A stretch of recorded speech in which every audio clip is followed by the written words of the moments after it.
Okay, hello everybody. Welcome to Korean Atlanta Mentorship. And in this video, we're just going to do another Velocity Banking review. Did you miss me? Because I think the last time I made a video was yesterday, but we're going to do it again, which is pay off debt quickly. Okay. And you know what really amazes me? Just how easy this strategy is. And I've done it so many times. I don't really have to think, right? Because what is Velocity Banking? Well, it's just a two-step process. Number one, creating a budget, which we're going to do. And then number two, using a line of credit as our main operating account. Okay. So, what we're going to do with Velocity Banking is just throw all of our money into debt with the help of a line of credit. So, what's a line of credit? All it is a financial tool where you could borrow money, pay it back, and then use it over and over again. So, this is my $280,000 home equity line of credit. So, what does that mean? I can go to bank's website, click a button, and then they'll drop 280,000 up to 280,000 cash in my checking account, and it'll be charged a 7.5% interest rate if I don't pay it back. It's amazing, right? It's amazing. This is an insanely flexible tool. Even though a credit card is a line of credit, I like all of my lines of credit because they got their advantages, disadvantages. But with credit cards, the biggest disadvantage is I can't use it to pay anything, right? And everything. I can't use it to pay loans or other credit cards, or you can, but it's very difficult, and I don't want to go with that nonsense. But the line of credit, it's just like cash. Someone just giving you cash, well, not giving, borrowing, letting you borrow cash, and it's really easy. Okay.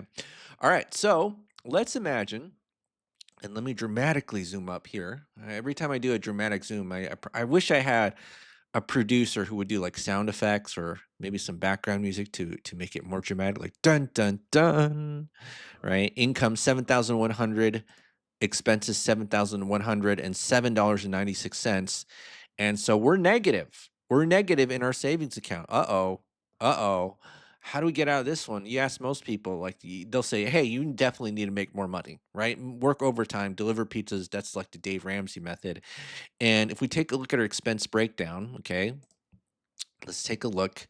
We got 5 credit cards, we got 2 auto loans, we got 2 student loans, and then we got a mortgage, and our general expenses is about 2,100 a month. So, with Velocity Banking, we assume same income, same expenses, but we're gonna change the focus of our money, and we're not going to save any money. This is really important to not save money. You see, every financial corporation out there will tell you that it's important to save money. And I think Discover had a article about the importance of saving money. Discover, right? Look, HSBC, one of the biggest banks in the world. Discover says the top 3 reasons to save money allows you to enjoy greater security in your life. All right, so let's go ahead and do this and not save money. And then we're going to have an idea called cash flow, which will increase once we move our money into our line of credit. And we'll assume we have a 8%, $120,000 line of credit available. Now, here's going to be the most unrealistic thing about all of this. The most unrealistic thing is that if you are negative, you have negative savings, a bank will never lend you money, almost never, right? Because banks, and let me just kind of write this down so that you don't forget, don't lend money to people who need it. This is like the ultimate sin of banking. If you ever lend money to a person who needs it, they're never going to pay you back. Now, ideally, they'll give you a few points in your credit report or your credit score if you don't pay them back too early. But the ultimate sin of being a banker is you look at a person who needs money and you lend it to them. That's a no no. That's a no no. Right. So remember that. Okay. Now, me personally, I have over 500. I can't even remember. Was it $79,000 in lines of credit? It'll be a million soon. I'm sure it'll be a million. $579,000 in lines of credit. I probably have like 22 or 23 credit cards now. And what else do I have? I don't even know. You got so much money that like you can't remember anymore. That's probably what's going to happen. And then you probably need a magazine to tell you like you got this much money. Now I understand why people have money managers, because when you got too much of it, then you get too lazy and you'll just hire someone else to manage it. Just don't do what Wesley Snipes did, although I think that's related more to taxes. Actually, dang it, someone's calling me. Give me one moment. All right, I'm back from my phone call. Well, thank goodness that we can put a pause button while we're recording. So I don't even know what I was talking about. 500 something, $9,000 in lines of credit. Somebody tell me it's unrealistic in the comments, and I'll be like, blah, blah, blah, blah, and I'll tune out. Right. And people do that to me. Like, I just, I tell you to follow the rules. And then instead of following the rules, which is to get money when you don't need it, people just complain about how it's unrealistic. Well, I guess, oh, my situation is unrealistic then. But at least I live it, just like I live not having any money in my savings account. All right, so let's go back here and we'll assume we have a $120,000 line of credit. And let's see how much our balance is for a credit card. So usually there's a certain order where you got to pay off the debt. And if we sum up the credit card debt, like take a look at these, then it's 115,000. So this is 115,000. Okay, and it's like doing a credit card balance transfer, and when we do that, right, 00000, like these all go to zero, or the payments, right? We literally went from, and let me zoom in here, negative $7.96 to $2,644.54, right? And so now what we do is we put our entire paycheck, the 7,100, into the line of credit, take our $4,455 of expenses from the line of credit, and then after every single month, the balance of the line of credit will go down $2,644, right? Paycheck in, expenses out. That's like the final step, velocity banking, where this is how we don't save money and this is how we increase our cash flow. And we also minimize interest because the interest is based on the average daily balance, right? And so when you dump it all in, it's not gonna be based on the last statement balance, right? Kind of like a loan is. Although technically with a loan, the average daily balance and the statement balance are almost pretty much the same. So 2644.54. And then what we're gonna do is take the interest, right? The interest, we're gonna take the average daily balance. We're going to multiply it by the interest rate, 0.08, and then divide by 12. And then I'm going to go ahead and copy and paste. Copy and paste. And copy and paste. And then we see that after 52 months, that debt is paid off. And remember, we literally started at negative $7, right? Negative $7 to 2,600. And then after 52 months, which sounds like it's about a little bit more than 4 years, which is, all right. Well, how much is 52 months? I got to remember. 52 divided by 12, which is, 4 years and 4.3 years. So 52 months, okay? 52 months, and what is this? 115K, which is not bad. Not bad at all. In fact, I don't know if you knew this or not, but the average credit card debt in the US is only about $6,000. So $6,000. All right. So now it's time to do the loans, and then all you gotta do is go to the loan calculator and type in the current month, 52, 52, 52, 52, 52. Take a look at this, right? And so here we should get rid of these so we can get the cash flow back in our lives rather than focusing on this, right? So how much is 52 months? Or I'm sorry, 60. So 5 years is like, so there's like 8 months in the loan. So even if we don't like really pay it off, right? Then it'll go away immediately or in 8 months. But let's just go ahead and get rid of these. And why do we use this, right, as an indicator, or these two auto loans, right? So the reason why we do that is because we're using a measure called cash flow index, which is the statement balance over the minimum payment. And then it gives you an arbitrary number. And then you could think of this number as a ranking system. So the lower the number, that's the one you want to pay off first. So basically the lower number means you get more bang for your buck in terms of cash flow. Pay off about 2.9 grand, get $368 in cash flow, rather than pay 200 grand and get $927 in our cash flow. So let's go ahead and do it. Okay, let's go ahead and do it. And I'm going to go ahead and copy and paste this, add these two up. And what is the amount that we have right now? 6162.85. So I'm going to move 6162.85 into the line of credit. So let's go ahead and do that.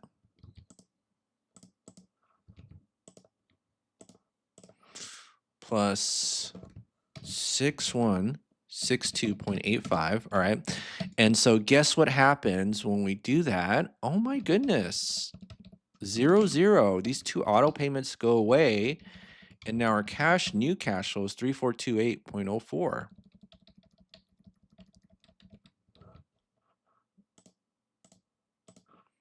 Okay, so 3428.04. All right. Okay, so now loan is paid off in about 2 months, right? Okay. So in 54 months, we are completely paid off the two auto loans. So it's like one car per month at this stage. So 54 months, and then this is going to be 115 plus 20 plus 22. This is going to be 157K, right? And then, yeah, wait, is it 140? Yeah, 57. I think it is. Hopefully, I'm doing the math. All right, so now in 54 months, so these are 0, 0, 0, and then 54, 54, 54.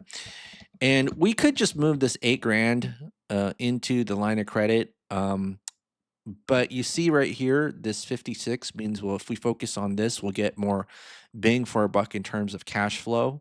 So we're going to focus on this one for now, the lowest cash flow index. And usually when you have a line of credit, okay, a line of credit and a loan, and there's an interest rate difference. So for example, 3 and 8, 6 and 8, the bigger the difference, the more it matters that you don't move the loan into the line of credit. We have to be very careful about that, right? And I'll talk about this when we go to the mortgage, but let me be lazy for now and just move the 6% loan into an 8% line of credit. And I'm pretty sure we're gonna be a little bit overpaying when we do this, but it doesn't really matter. It doesn't matter. You guys know who that's from? 28025.62. All right, so now I'm going to go back here, and this is going to be 0. And what's our new cash flow? 3927.63. 3927.63. Copy and paste this, and then now we're going to increase our cash flow. 3927.63. Okay. And then I'm going to copy and paste. And then we see here that in 61 months, right? 61 months, we are paid off.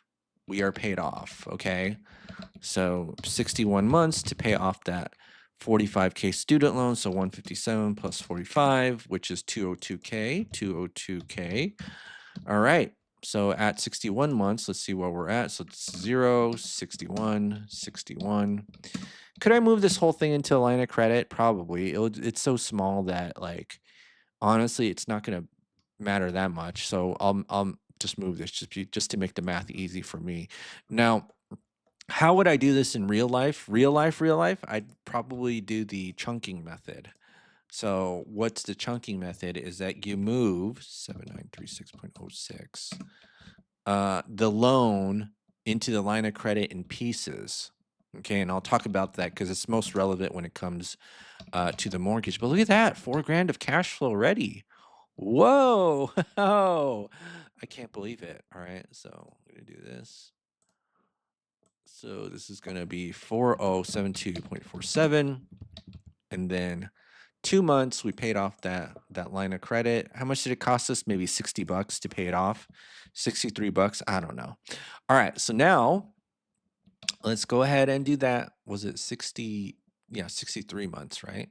61. Yeah, 63 right here. 63. All right, so 63 months to pay it off. And then I want to do this. So 63 months. And then this is going to be 202 plus 217K.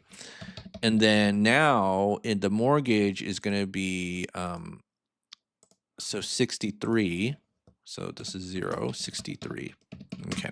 So here's what's really important. You see this really high, dramatically high cash flow index number, 209. Well, the higher the number, what does that mean? Basically, if I focus on paying off this mortgage, 194,000, I get such little cash flow back, 927,000, that especially if there's an interest rate difference, okay, 3% versus 3% loan versus 8% line of credit, you're pretty much better off just not using moving the whole thing into line of credit because you get such little cash flow. But what's amazing is if you use this thing called chunking, right? It's almost the interest rate kind of matters, but it doesn't. And I'll just show you what I mean by that. So, what is chunking? And I'm going to use the worst case scenario because let's say you used a 0% loan, literally 0%, meaning after 30 years, you don't pay more than 220,000. Whereas with the 3% loan, after 30 years, okay, you pay 113 grand of interest. That 3% is deceptive. But let me go back here. After 30 years, you're not going to pay any interest. That's what a 0% loan means. And if you're, quote, stupid enough to do this, oh my goodness, someone's calling me. Give me one moment. Okay, well, it turns out it was a spam call. I like how the cell phone says spam likely, so you don't pick up. Although, when a car dealership called me that I called first, it actually said spam likely. But anyways, let's go back here and a 0%, 30 years. What if we use an 8% line of credit to pay off a 0% loan, which is literally the worst case scenario, right? So let me just kind of show you here. Okay. And I'll just use a chunk amount of 6,000 and we'll assume the income is 6,000, 3,000, right? So this is a velocity banking calculator of if you were to use a line of credit to pay a loan.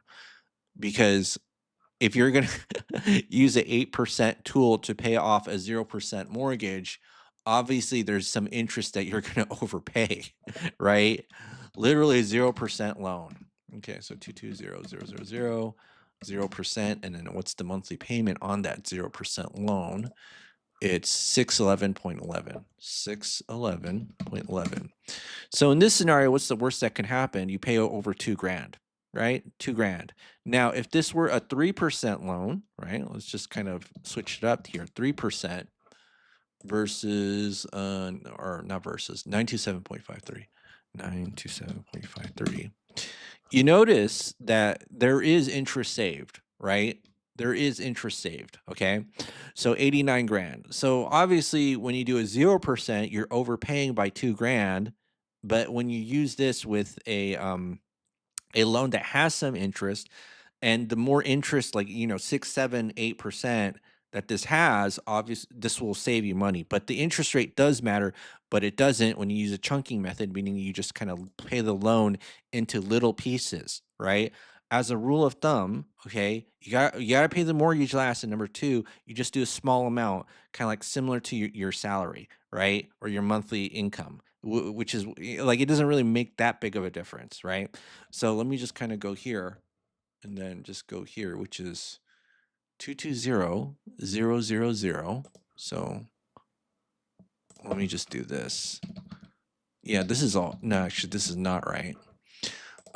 It is 194. The current balance is 194,275.08. 194,275.08. And then what is our monthly income and expenses? Monthly income and expenses. So 2,100 is our expenses. Monthly income is 7,100. That's a good income. And then we'll just do $8,000 chunk. And then you see that it pays off in 3.5 years. That's amazing. All right, so now let's go ahead and do this. And this is going to be 0. And then now the total payoff time is 61. Divide by 12 plus 3.5, which is 8.6 years. And then we are debt free. Debt free. Oh my goodness. All right. So $5,000 of cash flow per month. Amazing, right? So 5,000 a month, and then we are good. And I don't even know what else to talk about here other than, isn't this really easy? You just gotta get a line of credit, put your debt in the right order, pay it off, and then just don't save money. That's all it is. That's the secret sauce. It's how I got out of negative $7.96 Only if I had a line of credit. But unfortunately, the bank won't lend you money if you need it. Banks don't lend money to people who need it. I'm sorry, I didn't make the rules, but I'm glad that I learned them, right? I'm glad that I learned them. And once you learn them, then it'll be easier to figure out how do I get huge lines of credit? Easy, just don't need money. It's sad but true. Sad but true. All right. Well, all right. That's for it for today. Today's video. This is Korean Atlanta Mentorship. If you are interested in not only learning about velocity banking, but learning a little bit more, go ahead and click the Google form link below to learn, because this is where I originally learned velocity banking from Renatus, and I resell as an independent contracting marketer their educational products. And if you click the Google form link below, you might give me money. I don't know. No guarantees though. All right. Have a great day, everybody, and I'll see you all next video.